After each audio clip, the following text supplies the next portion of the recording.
You're alive because a rock 12 kilometers across, flying at 72,000 kilometers per hour, missed its target by just 30 seconds. Not a year's difference, not a day, not even a full minute, just 30 seconds, somewhere between one heartbeat and the next. That's all it took to decide who runs this planet right now. You or something with teeth as long as your arm, running on pure instinct and zero mercy. Somewhere in the branching paths of history, that 30-second gap never happened. Let me show you the world you'd be living in if you'd lost that lottery. And trust me, it's not pretty. Here's what actually happened. An asteroid the width of a city hit the shallow Yucatan Gulf dead on. The blast released roughly 1 billion times the energy of the Hiroshima bomb and left behind a crater 180 kilometers wide. Within hours, the shockwave flattened forests thousands of kilometers from ground zero. Within months, the debris cloud blocked out the sun and global temperatures dropped by double digits, stalling photosynthesis across the entire planet. The worst possible spot on the whole planet. Not an ocean, not a mountain, but a patch of seabed sitting on layers of gypsum and sulfur. Out of the entire Earth, it had to hit that exact gulf, like fate was shopping for the most expensive insurance claim it could find. The debris spread through the atmosphere for years, and about 75% of all species on the planet went extinct. This wasn't just an impact, it was a chemical attack on the entire biosphere at once. Now freeze that frame in your head. Same rock, same speed, same 30 seconds, except this time the asteroid flies into open ocean instead of that one unlucky gulf. No sulfur cloud, no years-long blackout of the sun. The forests keep growing. The food chains never break. And that's the whole point of this thought experiment. It wouldn't be the strongest dinosaurs that survived the near miss. It would be pretty much all of them, strong or weak, fast or slow, simply because nothing forced the planet to pick winners. Give this planet another 66 million years, the same amount of time that's passed from the real extinction to you, watching this right now. In that stretch, continents drifted into their current shapes. Ice ages came and went. Entire mountain ranges rose out of nothing. And somewhere in the middle of all that geological chaos, fish crawled on the land, an ape became a human, and an entire civilization showed up and built rockets, starting from a handful of small, twitchy mammals. Now remember, dinosaurs wouldn't be starting from scratch. There were already roughly 1,000 known species of them at the moment of extinction, spread across every environment on Earth. So here's the real question. What would that many species, with that much of a head start, manage to build with the same 66 million years?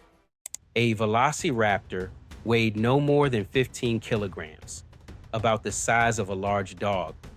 But its encephalization quotient, the ratio of brain size to body mass, was higher than most reptiles of its time and close to that of modern birds of prey. It already had sharp stereoscopic vision, quick reflexes, and evidence suggests it hunted in coordinated groups rather than alone. Not strength, strategy. Take that lynx-sized brain and add 66 million years of relentless selection, and you don't get a bigger lizard with sharper teeth. You get a hunter that memorizes prey's escape routes, sets ambushes from multiple directions at once, and maybe even teaches its young tactics instead of leaving them to learn through trial, error, and getting eaten. Uncomfortable truth: your mammal ancestors lived alongside dinosaurs for over 150 million years, longer than the entire span of time from the extinction to today, twice over. And in all that time, the biggest of them, Repenomamus, weighed about 14 kilograms, roughly the size of a medium dog, while most were the size of a mouse or a shrew, scurrying around at night specifically to avoid being seen. 150 million years of evolution, and the ceiling of ambition was don't become lunch, not because they were stupid. Every niche, every resource, every daylight hour already belonged to someone else, and someone else usually had teeth. Dinosaurs went extinct, and for the planet, that's not a tragedy. That's a door that finally opened for you after 150 million years of waiting in the dark. But let's assume the impossible happens anyway. Humans still fight their way into this world, later than they did in reality, harder than they did in reality, at a steeper price than they ever had to pay. There's no gentle version of this story. You're not born in a city. You're born in the shadow of something that could swallow you whole without even noticing you were there. Forget skyscrapers on open plains. Forget farmland too, for that matter. Every stretch of open ground here is somebody's dinner table, and the reservations book out fast. An Argentinosaurus weighed up to 70 tons. That's 10 African elephants combined, stacked into one very unstable pyramid. And according to paleontologists' estimates, ate around 100 kilograms of vegetation a day just to keep that body running. A herd of those turns fertile land into a grazed outfield in a single pass, and there's no fence tall enough to argue with them.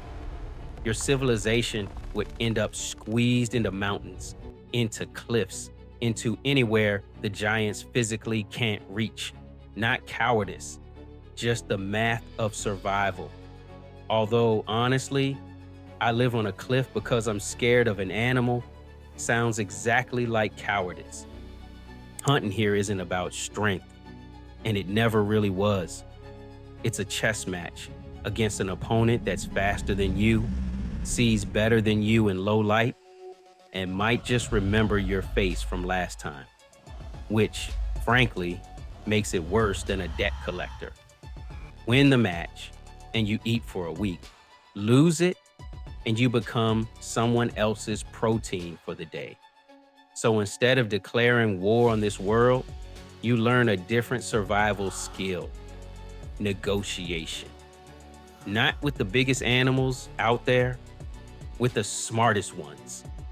The ones capable of learning that you're not worth the trouble. The crow outside your window right now is a direct descendant of a dinosaur. Its lineage split off from the theropods roughly 80 million years ago, long before that asteroid ever showed up.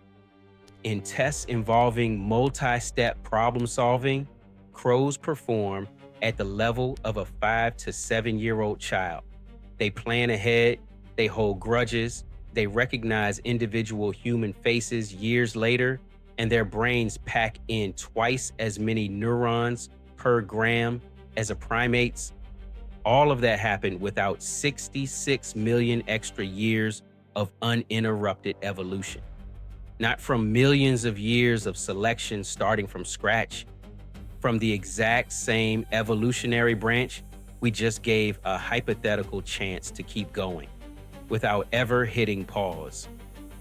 Here, the phrase intelligent species wouldn't point at a primate with a big forehead, opposable thumbs, and a talent for overthinking things. It would point at something with feathers, claws, and the cold, unreadable stare of a reptile. Something that still recognizes itself in a mirror, still plans an ambush 3 moves ahead, and maybe, on a good day, teaches that same trick to its kids. Intelligence, it turns out, doesn't care what package it comes in. Remember those 30 seconds from the very beginning? This is where they finally matter. Not because the asteroid could have destroyed everything. We already know it nearly did. The real gut punch is that it could have destroyed nothing at all, and you simply wouldn't have been born. Not because you'd have died, because there would never have been room left for you in this story in the first place. No tragic ending, just no beginning. Evolution doesn't pick the strongest, and it never has. It picks whoever got lucky enough to be standing in the right place at the right moment, while someone else, 30 seconds and one gulp of water away, ran out of luck entirely. You didn't get this planet because you earned it, worked for it, or outsmarted anyone for it. Other players simply lost a game they weren't even aware they were playing.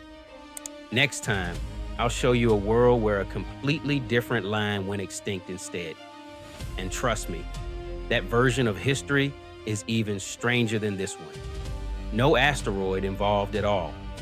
No lucky miss, no 30-second window. That time, the planet just decided on its own that it had had enough.